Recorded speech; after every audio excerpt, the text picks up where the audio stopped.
Hello and welcome back to DakotaDo. Today I have a very quick kind of video during my lunch break here.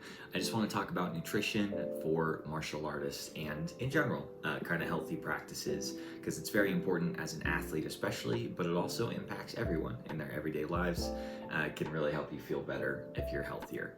So I'll start just by kind of saying general guidelines. You can look at FDA, US regulations. That's not a bad place to look. But you want to have a lot of fruits and vegetables, get those vitamins and minerals in there. That also increases your water intake because fruits and vegetables have a lot of water in them. If you have a hard time doing that, there's no problem buying frozen blending things. This is about half kale from the garden, frozen mangoes, frozen pineapple, and Greek yogurt from Costco. So that's a great option as well if you have a hard time doing that. Just try to get a lot of servings of that. Make sure you get all those vitamins and minerals that you need. And when you're choosing meats, try to choose things a little bit lower in fat. So beef like this is not a great choice, but you can do chicken, you can do turkey, you can do whatever else that's kind of lower in that saturated fat and replace that saturated fat with unsaturated fat. So canola oil counts, olive oil counts, any of those plant sources for fat, avocado, great options. On top of that, carbohydrates, make sure they're higher in fiber and lower in sugar. So eating that pastry donut is not a great choice, also super high in saturated fat. But for example, eating homemade sourdough that my wife makes, which I'm super blessed by, is a great choice. It's high in that fiber, it's high in that protein, it's a very healthy kind of choice. So if you're ever at the grocery store, you're looking at different bread options, just try to go with that whole wheat option if it doesn't affect too much what you're trying to accomplish. And that's a great choice. That'll help your gut, especially in the long term.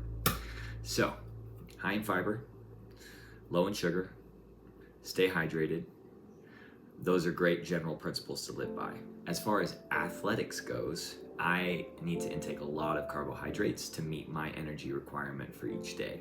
So to maintain my weight, I have to have over 3,000 calories on an active day where I'm doing a bunch of teaching and training. On an inactive day, I still need to intake a good amount. It's a little less than 3,000 on those days. So I have an easier time doing that by maximizing carbohydrates. I know some people can eat a bunch of meat. I'm just not one of them. If you are gaining or losing weight for athletics, if you're cutting, for example, anyone who's ever done this knows this, it sucks. Try to do that in a healthy manner. You gotta exercise when you're cutting weight, exercise when you're gaining weight. That way you maximize that muscle growth or you maximize that muscle retention. So either way, it's important to maintain that exercise, whether you're gaining or cutting, calorie-wise compared to what you burn each day. I will say, I don't have to cut weight for this tournament. I'm so excited. Plug for that tournament. I will be going in a few days. It might take me a little bit to get the video to you guys, but you can cheer on my team, Team So's. We're gonna be there at the World Tournament, Hanmadang in Anaheim. Thanks for tuning in to DakotaDo. Don't forget to like, subscribe, and I will see you all soon. Fight on!